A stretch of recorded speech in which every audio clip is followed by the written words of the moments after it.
Saludo a la iglesia con la paz del Señor. Le invito a que, puestos de pie, leamos la palabra del Señor en el Evangelio según San Mateo, capítulo 7, y vamos a leer el verso número 11. Este único versículo lo vamos a leer de manera unánime y lo vamos a hacer a la voz de tres. 1, 2, 3. Pues si vosotros, siendo malos, sabéis dar buenas dádivas a vuestros hijos, cuánto más vuestro Padre que está en los cielos dará buenas cosas a los que le pidan. Amén. Vamos a orar. Maravilloso y buen Dios, una vez más te damos gracias, Señor. Gracias por todas las bendiciones que tú nos brindas, Señor. Y ahora queremos, Señor, entrar a la meditación de tu palabra. Señor, alumbra mi entendimiento y alumbra el entendimiento de los hermanos que están aquí, de las hermanas que están aquí, Señor. Y esta palabra, Señor, produzca en nosotros el hacer conforme tu voluntad, Señor. Ayúdanos, Señor, a vivirla, a practicarla, a comprender cuán grande es tu amor por nosotros. Te damos gracias en el nombre de Jesús. Amén. Pueden tomar asiento, amadas hermanas. Damos gracias al Señor porque Él nos tiene reunidos en este día miércoles. Hoy tenemos culto de enseñanza y doctrina y estamos por concluir lo que es el Sermón del Monte.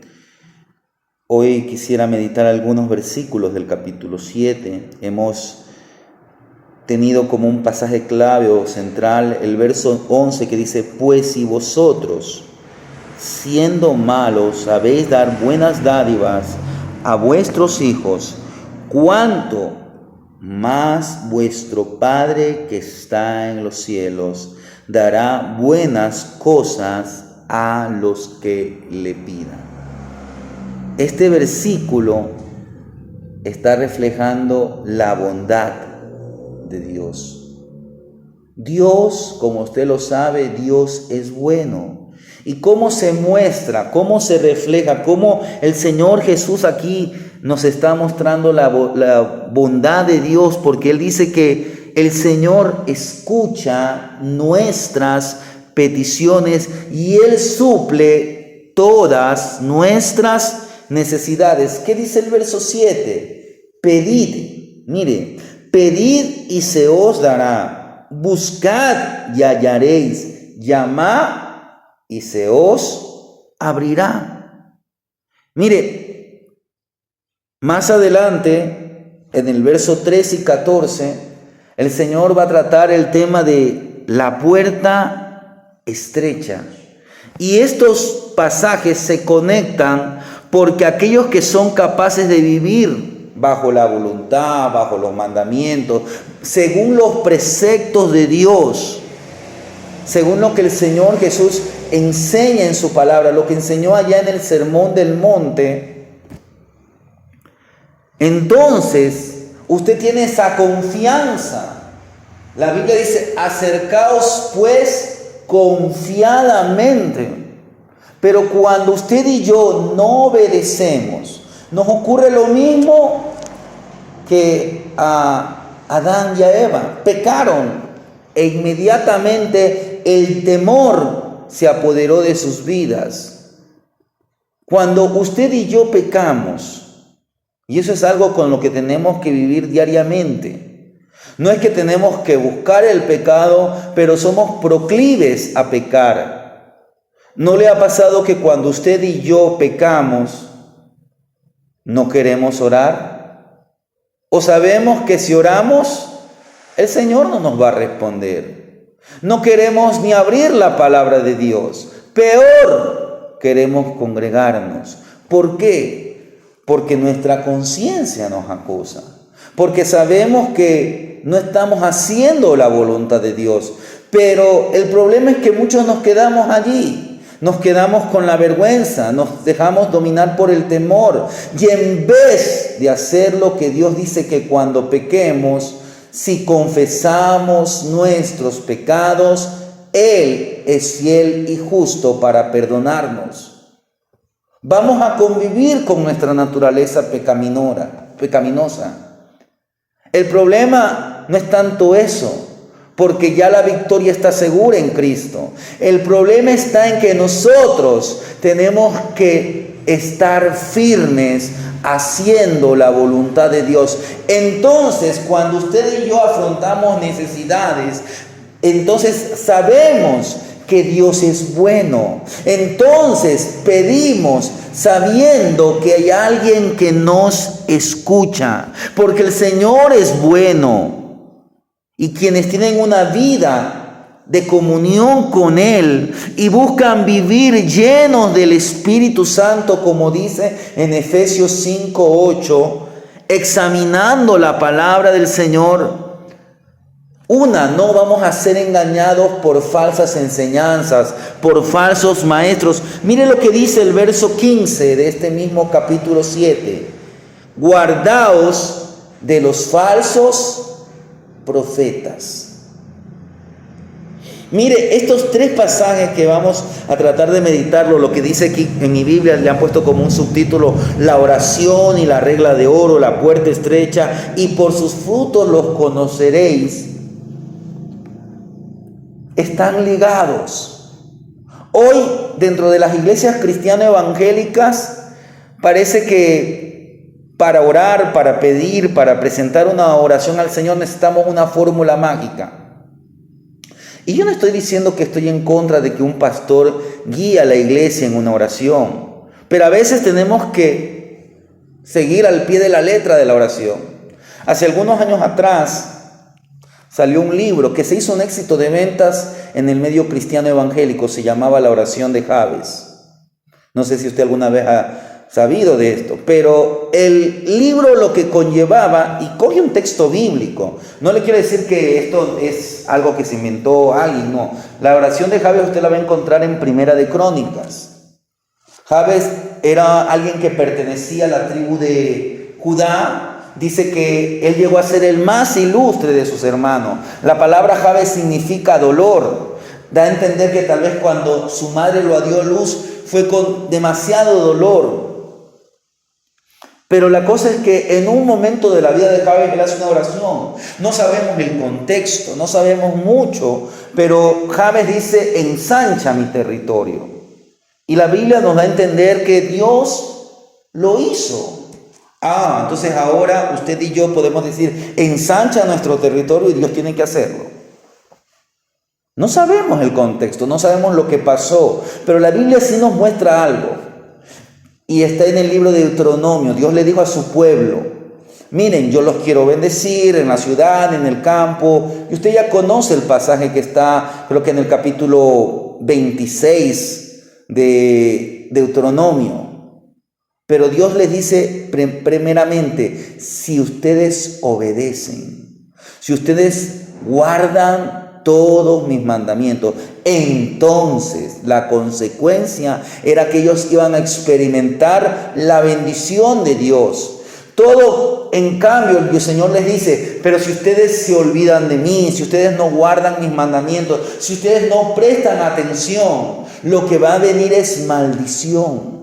Por eso es que el juicio de Dios sobre Israel fue un juicio muy duro. ¿Por qué? Porque el pueblo tuvo en poco la palabra del Señor.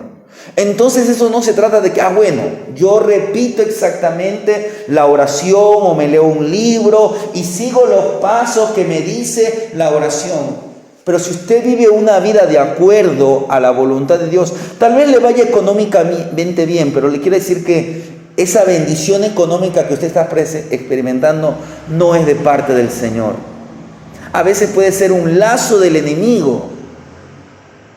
Mire las bendiciones que tenía el rey Salomón y por poco se pierde. Tenía todo lo que humanamente en aquellos días un hombre podía querer tener.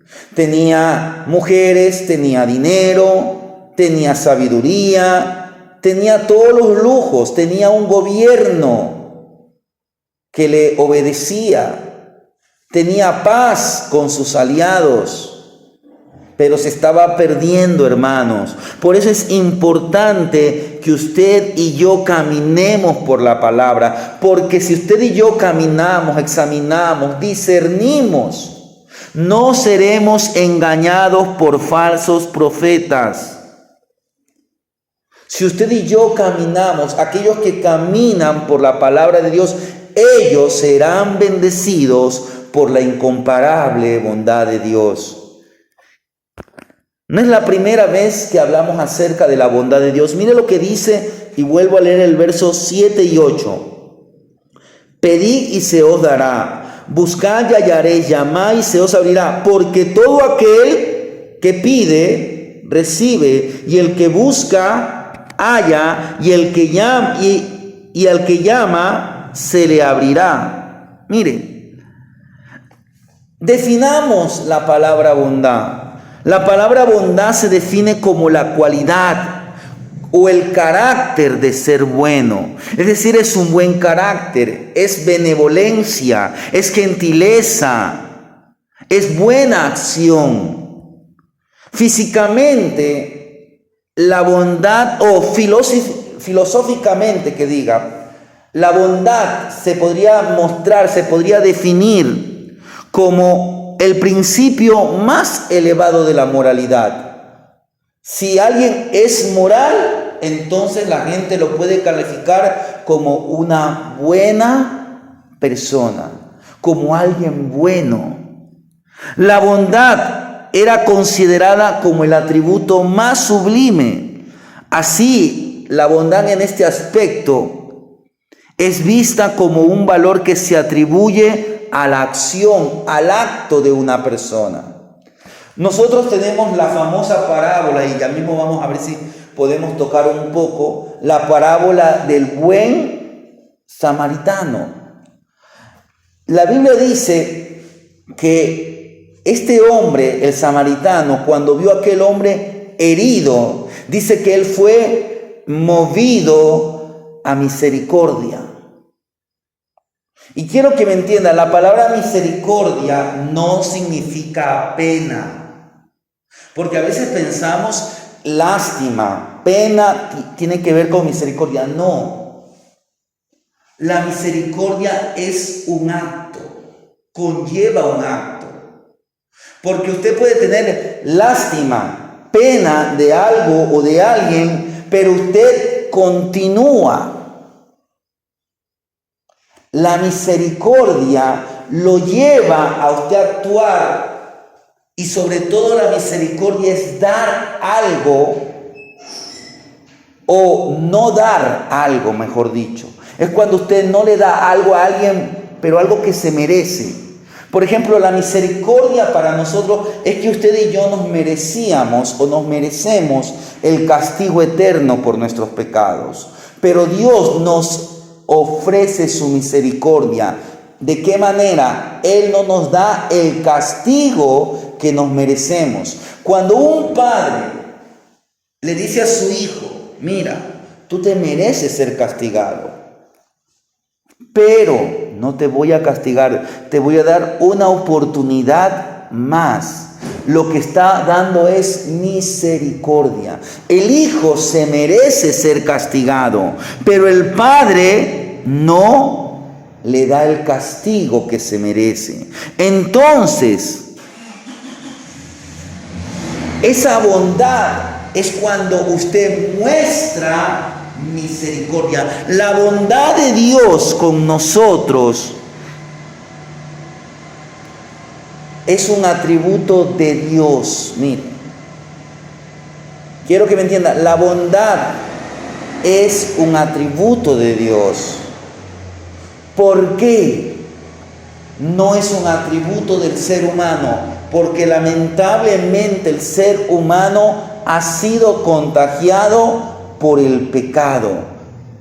Y esa bondad que a veces vemos, a veces es movida por otros intereses. Por eso cuando el hombre verdaderamente puede ser bueno, es cuando verdaderamente tiene un encuentro con Cristo. El apóstol Pablo escribe en Romanos 7:18, mire, porque yo sé que en mí, es decir, en mi carne, no mora el bien. Mire, el apóstol Pablo ya era un hombre de Dios, Pero Él está diciendo en mí, ¿pero en qué área? En la carne. No mora el bien. Por eso, quiero recalcarle algo que a veces puede ser que de sus labios salga: ¡ay, qué buena persona es el vecino! Mentira. Puede ser que sea está haciendo un acto bueno, pero solamente Dios sabe por qué es movido esa persona. A veces es la misericordia de Dios que está actuando, pero no es propiamente Él. ¿O por qué? Porque lo está haciendo por lástima. Y espero que usted y yo no actuemos por lástima. ¡Ay, pobrecito! ¡Ay, vamos a ayudarlo! Pobrecito, me dio lástima. Nosotros tenemos que dejar a un lado la lástima y demostrar misericordia y gracia ante los demás. Pero en la lástima, a veces estamos siendo llevados por otro lado, por algo que no tiene nada que ver con lo que el Señor. Dios no nos tuvo lástima, Dios nos tuvo amor. Tanto fue el amor de Dios que dio a su Hijo.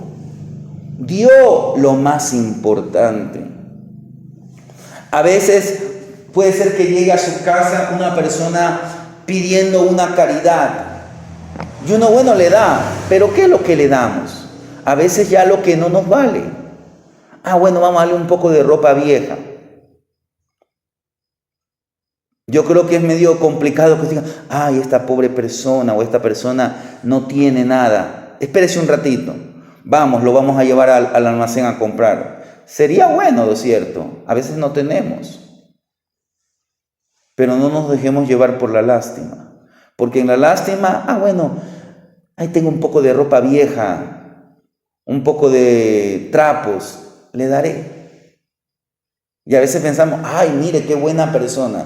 Y no nos estamos dando cuenta que esa persona está actuando por lástima, no por misericordia y peor por bondad. Por eso es que el apóstol Pablo dice: en mí, carne, dice, porque yo sé que en mí, es decir, en mi carne, no mora el bien, porque tengo el querer, pero no el hacer el bien. Mire, al pecar, el hombre se convirtió en un ser carente de justicia original y sin estima por las cosas santas relacionadas con Dios, comenzando a tener tendencia hacia prácticas malas e inmorales. ¡Ay, qué buena persona es!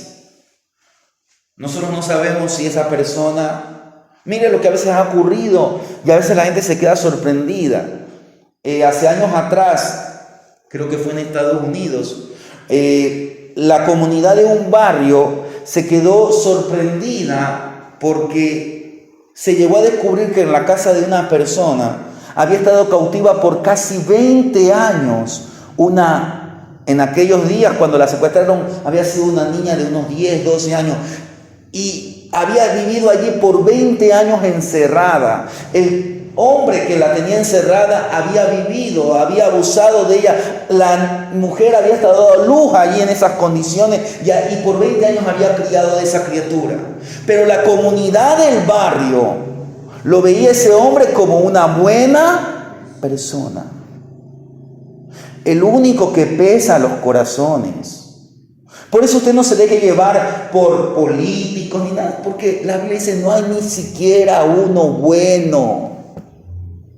Usted sígale a Cristo, obedezca a sus pastores, pero usted no siga a su pastor como el gran hombre de Dios, como el infalible. Qué bueno que ese hombre ame de Dios, qué bueno que ese hombre se santifique, porque entonces la bondad de Dios se va a derramar sobre el corazón de ese hombre. Pero no hagamos de los líderes evangélicos ídolos.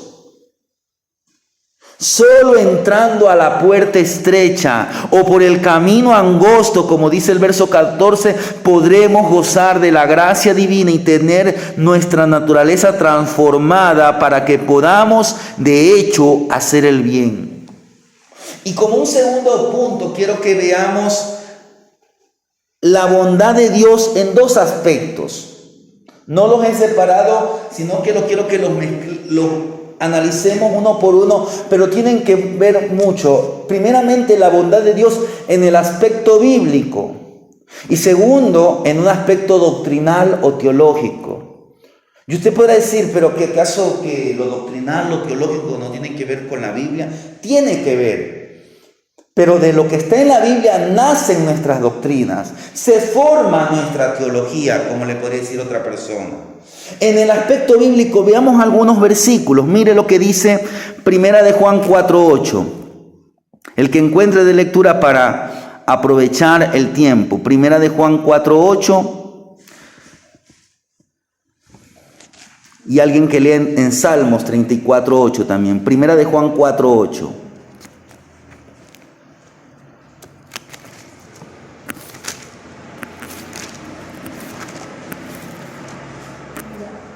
Primera de Juan 4:8.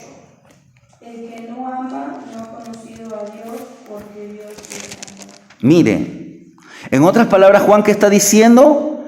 Que Dios es amor. En otras palabras, es fuente de toda bondad. ¿Qué dice el Salmo número 34, verso 8?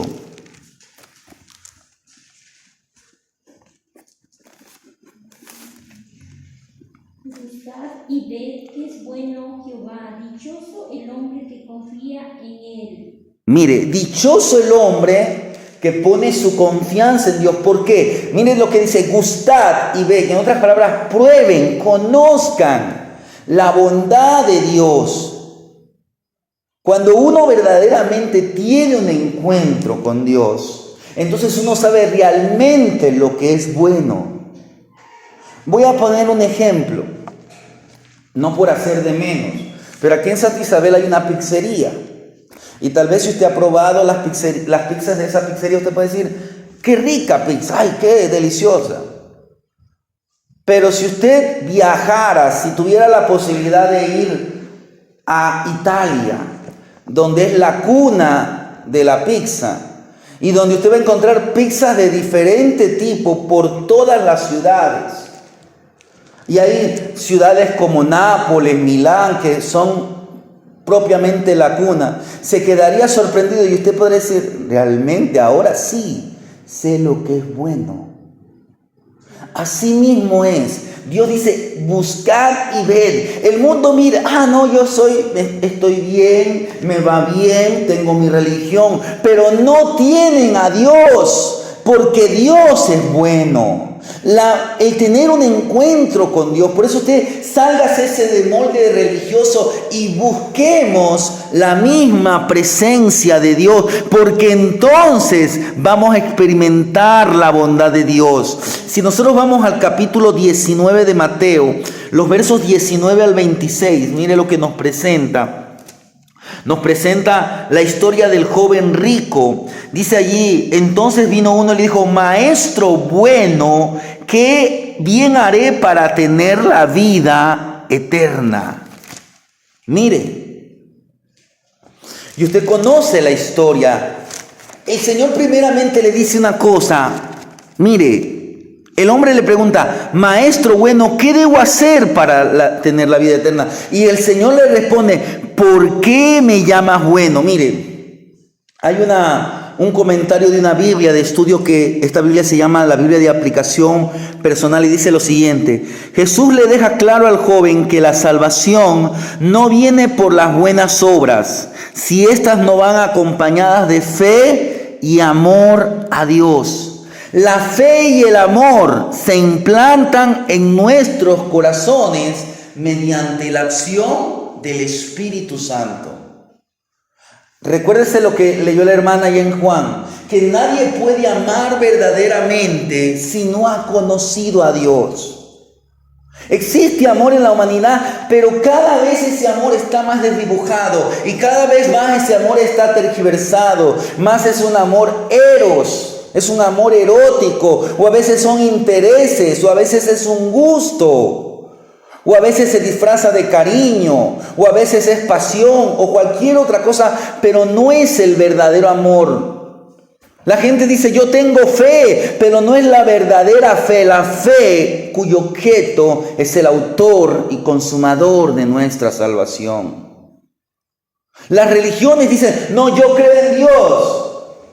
Sí, yo creo en Dios, pero tienen a María. Yo creo en Dios, pero tienen a tal profeta. Yo creo en Dios, pero además de la Biblia tienen otros libros.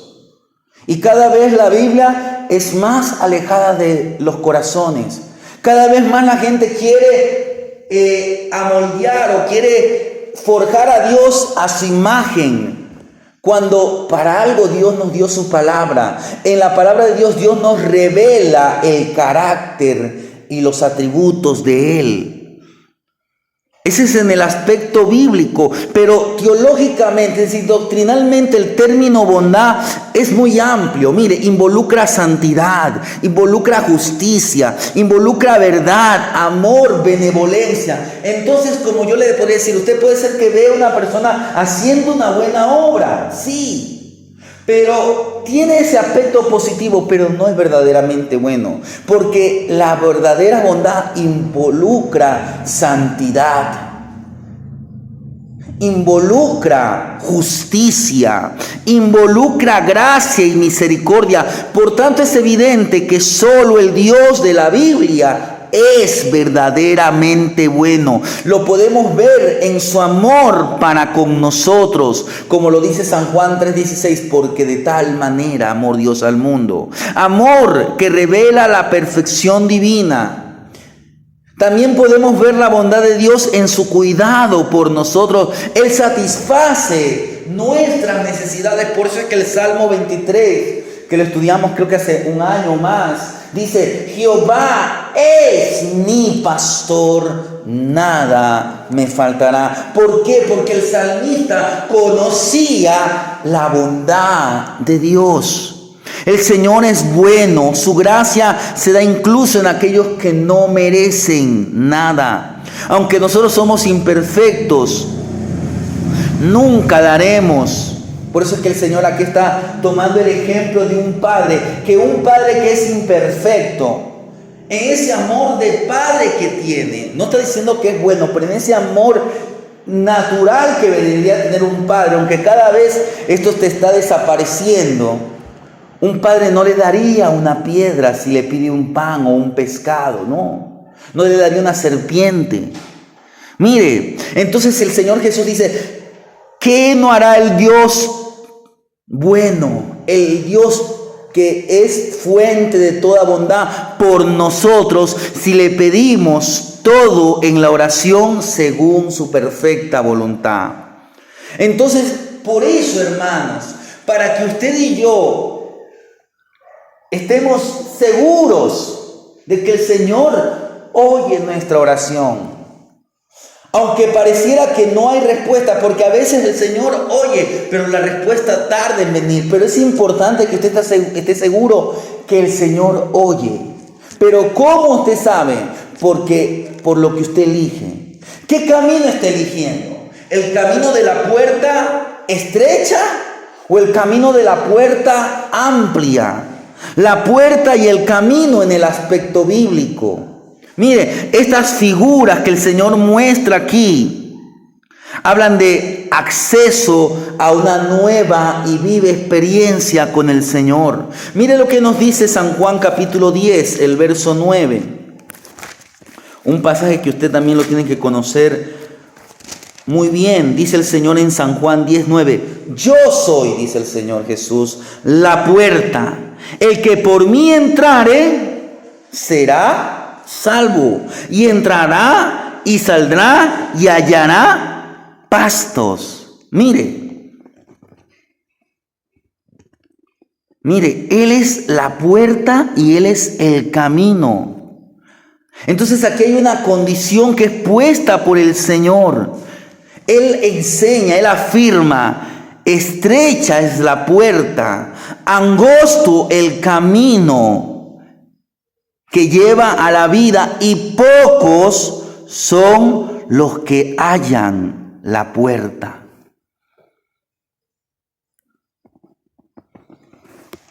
Mire, en aquellos días del Señor Jesús, las ciudades eran amuralladas. Las ciudades estaban cubiertas por murallas y tenían algunas puertas anchas y otras estrechas, pero por la noche las puertas grandes se cerraban y solamente las puertas estrechas quedaban abiertas. Y en la noche hay peligro. Usted y yo vivimos en medio de un mundo tan peligroso. Cada vez está siendo más peligroso el mundo en el que vivimos. Entonces el Señor es como que nos dice: corre, escapa, entra por la puerta estrecha, porque si tú entras, salvarás tu vida. Lamentablemente hay una inconsistencia.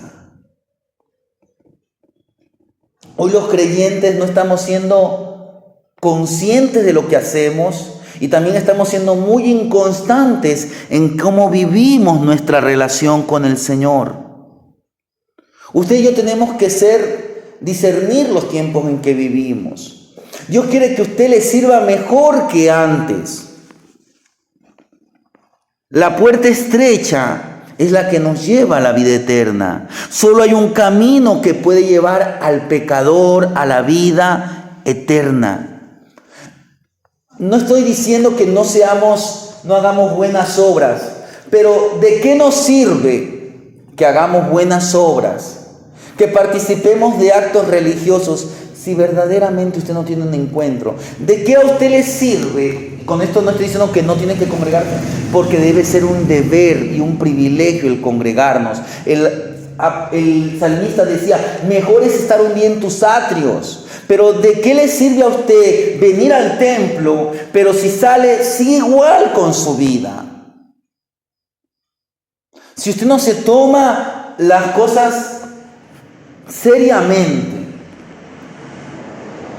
Escuchaba yo días atrás que si usted tiene 10 años como cristiano y usted es un creyente que asiste a todos los cultos o que busca asistir lo que más puede. Por ejemplo, nosotros aquí tenemos 3 días de cultos. 4 cultos tenemos, pero tenemos 3 días de cultos.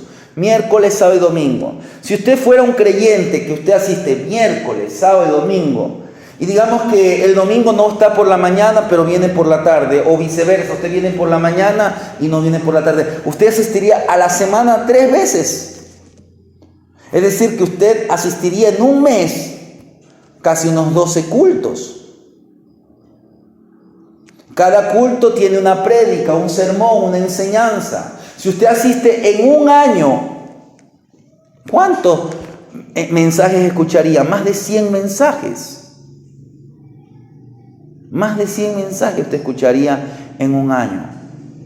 Si solamente usted asistiera una vez por semana, pero no fallara la semana, una vez por semana, usted escuchara 52 enseñanzas en un año.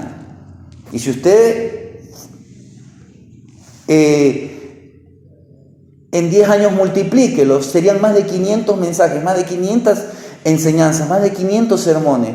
Pero ¿cuánto de la enseñanza, cuánto del mensaje, cuánto de la prédica ponemos por obra?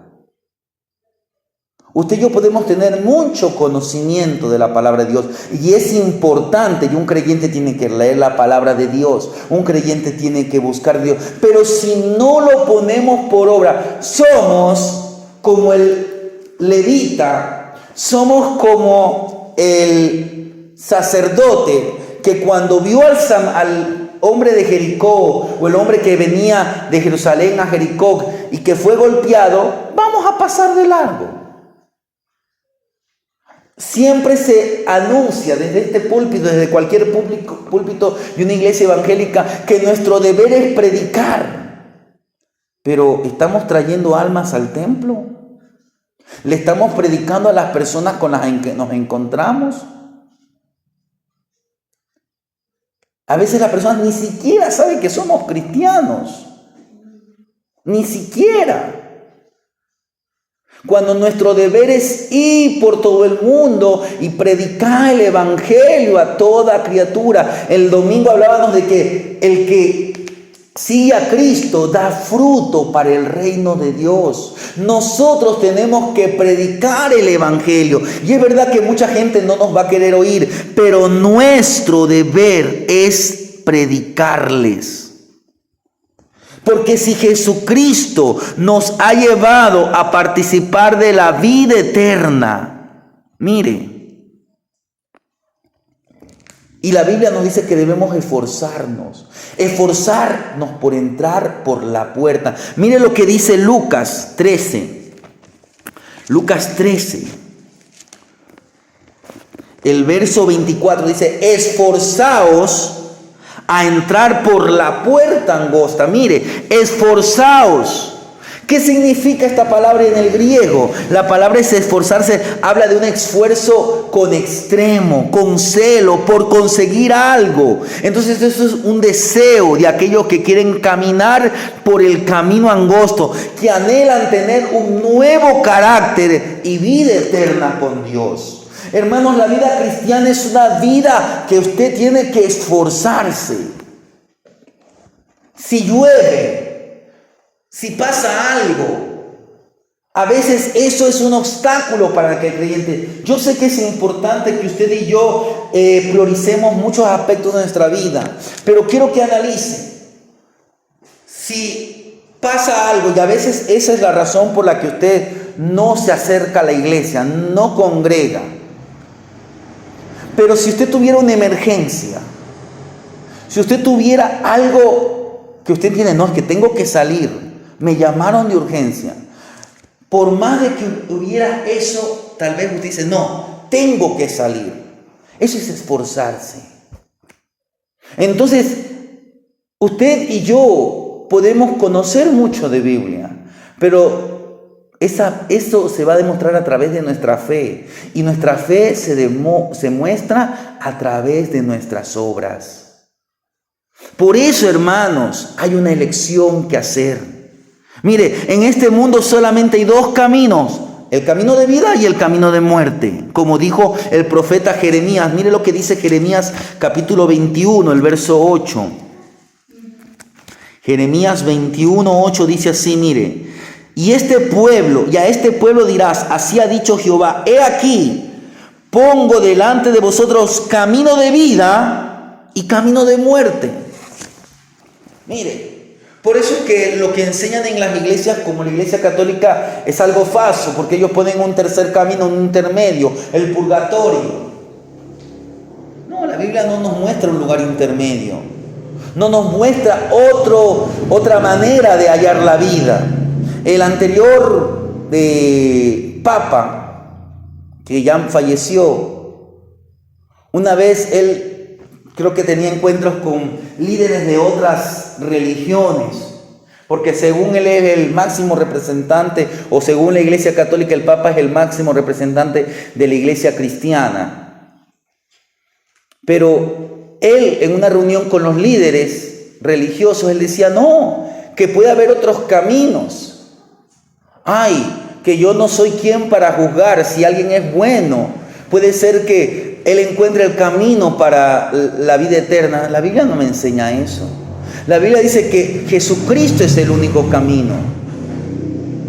Si la gente no cree en Cristo y no cree conforme la palabra y no vive esta palabra, por más que diga que es bueno, la bondad del hombre, la justicia del hombre ante Dios es como un trapo de inmundicia. Nosotros hemos recibido la gracia y la misericordia, la bondad de Dios cuando Dios envió a su Hijo. Y si usted y yo no vivimos la palabra porque nos cuesta, porque queremos vivir un evangelio cómodo. No, hermano, no se acomode. Es tiempo de esforzarse. ¿Cómo le vamos a servir al Señor? Que le vamos a servir al Señor cuando estemos pasando problemas. Cuando estemos en un acto de urgencia, cuando estemos, ay Señor, socórreme. Tal vez nos estemos autoengañando, porque le buscamos solamente a Dios para que nos resuelva el problema, cuando la palabra de Dios dice que le debemos buscar en tiempo y en fuera de tiempo. Cuando el Señor nos llama a elegirlo a Él, a elegir entrar, esforzarnos por la puerta estrecha. Sin embargo, la mayoría de personas escogen el camino o la puerta ancha y el camino espacioso, y este es un camino que no nos lleva a Dios. Es eternidad, sí, pero eternidad sin Dios. En otras palabras, es condenación eterna. Los que escogen el camino angosto vivirán en el cielo y serán como la luz de la aurora, como la lumbrera del firmamento. Mire lo que nos dice el libro de los Proverbios en el capítulo 4. El verso 18 dice: mas el camino de los justos es como la luz de la aurora que va en aumento hasta que el día es perfecto. Asimismo, si usted camina hacia la luz, cada vez la luz más nos va a reflejar, más la santidad de Dios vamos a conocer, más vamos a ver nuestra pecaminosidad. ¿Y qué vamos a hacer? Tenemos que limpiarnos. Veíamos el día domingo que decía: todo pámpano que en mí no lleva fruto será cortado, y todo aquel que lleva fruto será limpiado para que dé más fruto. Usted y yo somos limpiados por la palabra. La palabra nos confronta y nos dice que Dios es santo, que Dios es bueno, que Dios es un Dios de misericordia, que Dios es un Dios de gracia. Y si usted y yo nos identificamos con Cristo, tenemos que ser santos.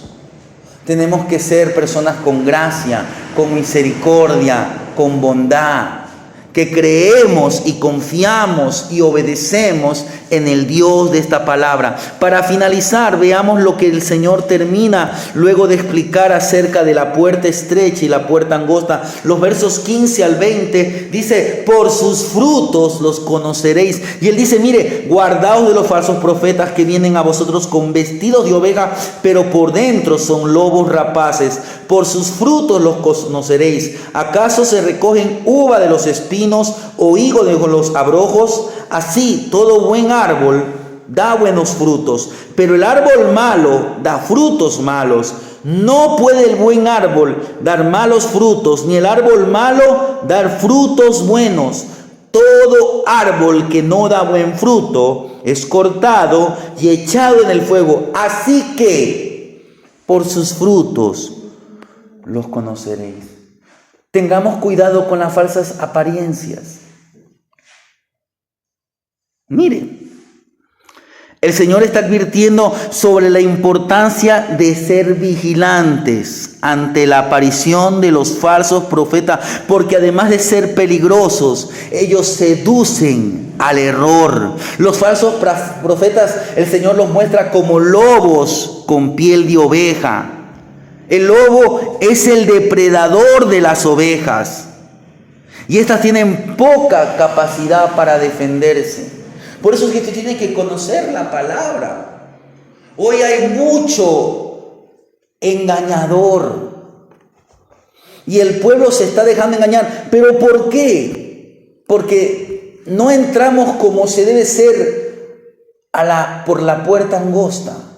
No queremos santificarnos. Entonces, si por aquí alguien: no, hermano, usted puede vestirse de esta manera, puede hablar de esta manera, puede vivir de esta manera. Yo ya le he dicho aquí desde el púlpito, yo sé que la ropa, las amistades, lo que comemos o aquello no nos salva. Pero el verdadero cristiano busca santificarse. El verdadero cristiano busca servir al Señor cada día mejor. El verdadero cristiano ama la ley de Dios. El verdadero cristiano se goza en la presencia del Señor. El verdadero cristiano anhela los atrios del Señor. El verdadero cristiano comienza a aborrecer las cosas del mundo. Pero ¿cuándo? Cuando el verdadero cristiano se nutre por la palabra y cuando vive esta palabra, entonces él sabe gustar y ver lo que es bueno. Ustedes ya saben, ¿no? El evangelio es lo mejor. La música que verdaderamente exalta a Dios es mucho mejor que la música. Y no estoy hablando del aspecto musical, es decir, en arreglos, en sonidos, porque hay que ser verdadero. El mundo afuera nos podría superar en todos esos aspectos. Pero la alabanza que verdaderamente usted le da a Dios produce en el creyente produce un buen fruto. Por eso es que la Biblia dice, por sus frutos los conoceréis. Cuando usted verdaderamente le adora a Dios, cuando usted verdaderamente lo conoce a Dios, entonces usted conoce al buen pastor.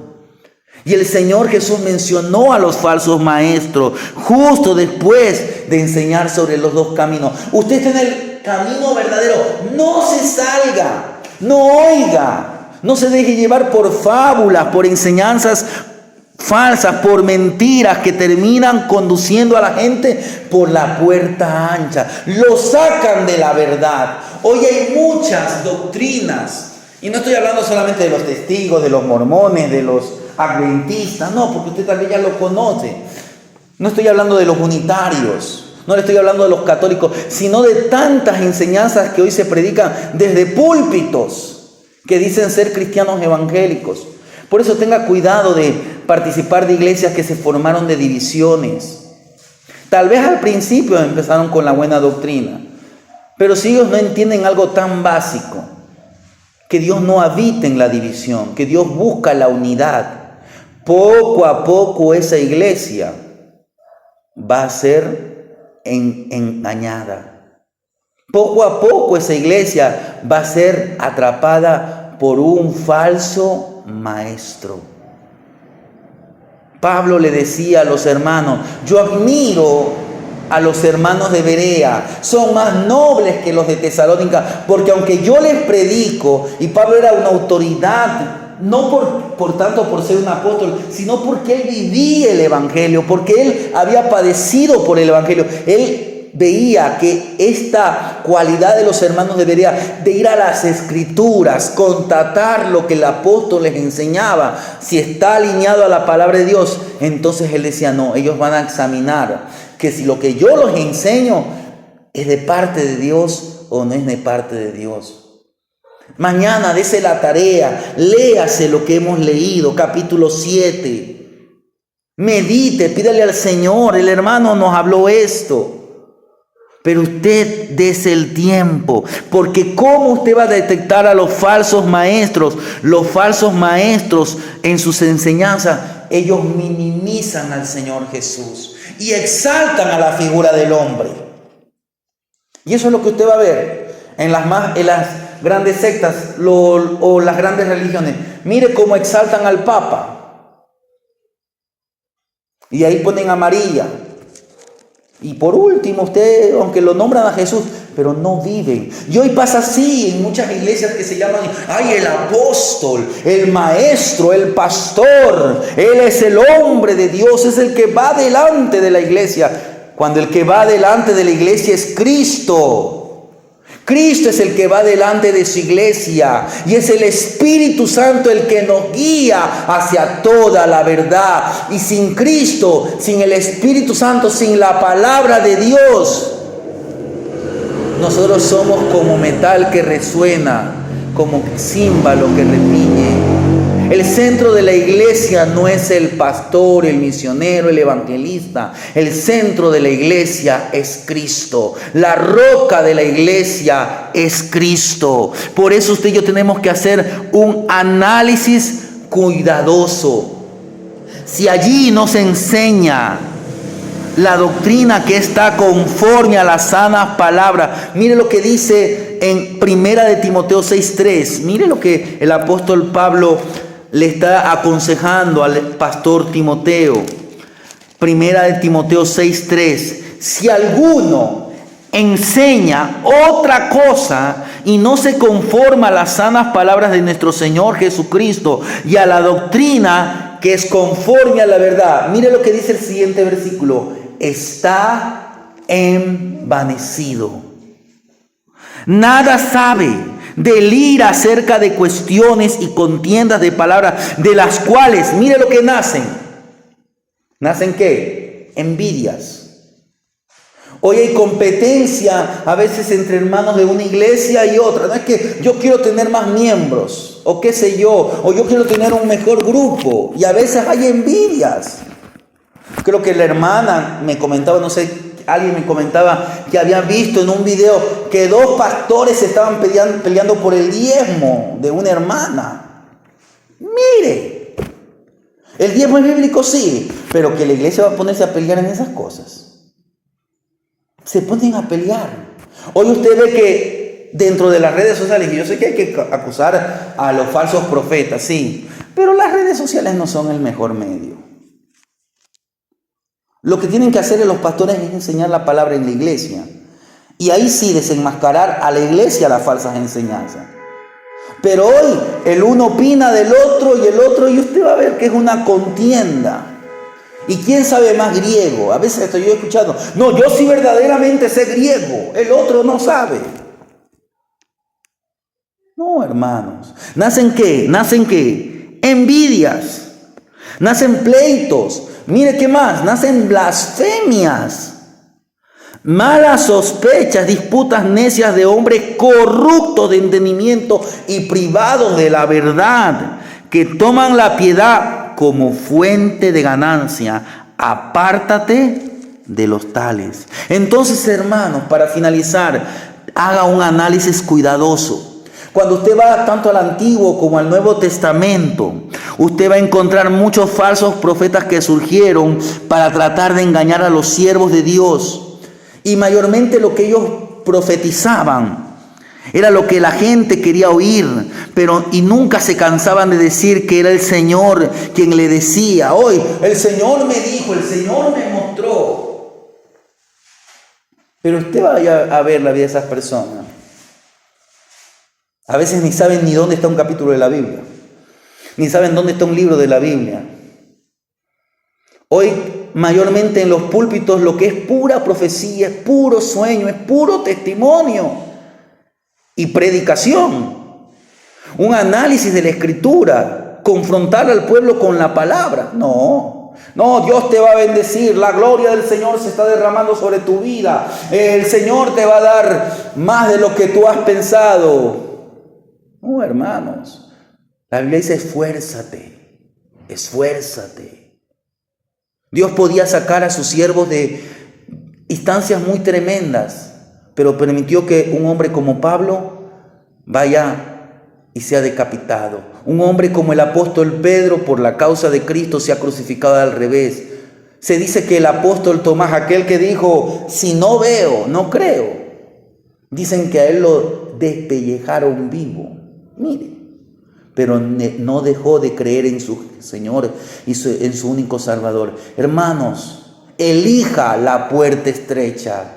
Elija obedecer la palabra de Dios. Y cuando usted camina por eso, usted y yo vamos, aún en los tiempos difíciles, vamos a conocer, vamos a experimentar la bondad de Dios. La Biblia revela que Dios es bueno y que comparte su bondad con sus criaturas, cuidando de ellas, sean buenas o sean malas, así lo dice Mateo 5:45. Él no solo nos provee cosas materiales, sino especialmente nuestra salvación. La salvación, recuérdese que es el resultado de la gracia y el amor del Padre. Entonces estemos siempre alertas, porque hay quienes quieren manchar y adulterar las enseñanzas de nuestro Salvador y Señor Jesucristo. Y nunca olvidemos que usted y yo, cuando obedecemos, tenemos la maravillosa experiencia, o podemos experimentar la incomparable bondad de Dios. Amén.